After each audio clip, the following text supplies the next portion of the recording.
My journey to Islam started when I was 7, because my mom was sick.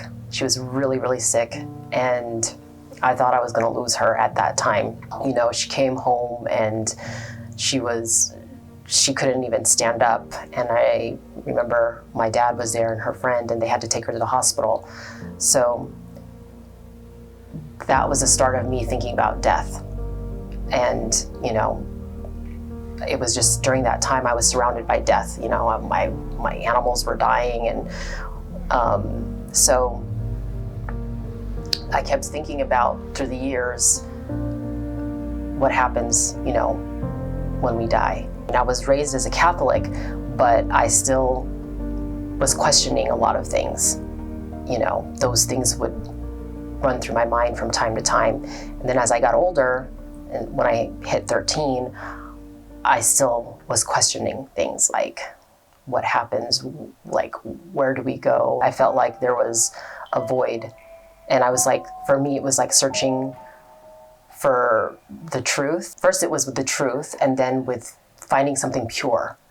14 is when I became very frustrated, and that's when I became an atheist. And I just didn't believe in anything, because I was just like frustrated. I couldn't find my answers that I was looking for. When I hit 16, that's when something happened. And that's when I believed there is a God. From there on, I was like, okay, I believe in God, but I don't consider myself Catholic. So the search was still there, that void of emptiness, just trying to find answers, basically. That's what I felt like I was going through. And because my mom still dealing with her health issues, I'm still always thinking about death, you know, because the doctors would always come and say, oh, she has a 50-50 chance of living. And so all that time, I'm just like, okay, what am I doing? What is the purpose of my life? So I was pretty crazy during those times, being a teenager and trying to find my way, and, you know, having moments where I'm drunk and I'm praying to God, asking God to guide me, like to give me answers. So fast forward, years later, I'm 23 years old. And, you know, I end up meeting my ex-husband, and he was the one who introduced me to Islam. And from there on, you know, when he was explaining Islam to me, that's where I was just like, aha, like, this is it. Like, finally, this is what I've been looking for. My answers, my questions were answered, you know, and I felt like I found that purity that I was looking for, that I was searching for. Relief and more like curiosity at the same time, wanting to learn more. But I also wanted to convert right away. Because it was just like, this is it. This is it. My family, my mom, because, you know, she was very practicing Catholic, you know, and even when I was going through my different stages of, you know, trying to find what I'm searching for, I didn't tell her. Like, I never told her, oh, I'm atheist now, or, oh no, I'm not Catholic anymore. I didn't tell her those things because I knew she would be really hurt and bothered. So I kept that to myself. And so when I decided to convert, I was like, okay, I can't tell her for some time. Yeah. So I was able to hide it from her for a year.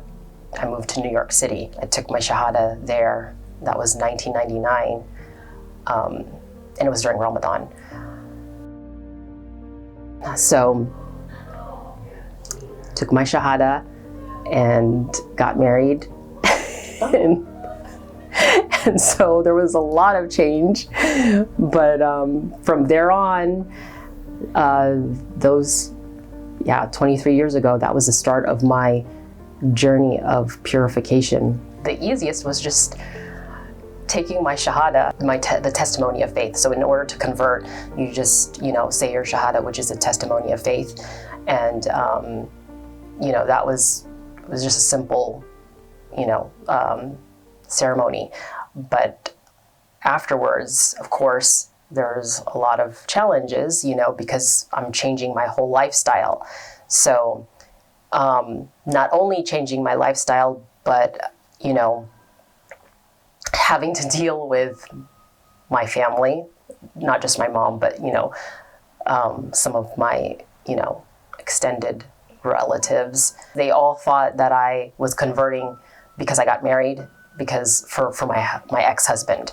It's like I had to prove myself. Like, I felt like I had to prove myself, like, no, I didn't do it for him, it was for me. But they couldn't believe it, even till this day, even though I'm telling them, like, look at me, I'm still Muslim, even though we're divorced, The change in lifestyle, I was challenged with many things, but now looking back on it, I realized that was just part of going through, like training me to purify myself, so I could grow and change.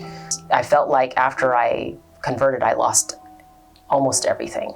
The only thing that I take comfort in is, okay, I didn't lose my faith, I didn't turn away, but like losing my mom and, after her passing, that's when it really became a challenge. And, just other things that came along the way. It was not easy, just losing friends. And yes, it felt like also a lonely journey.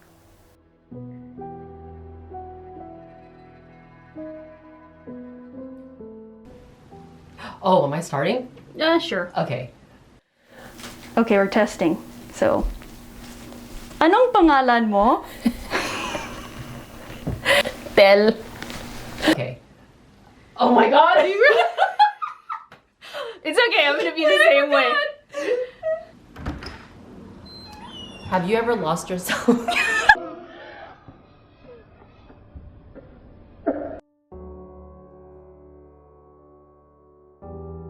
I feel really, really blessed.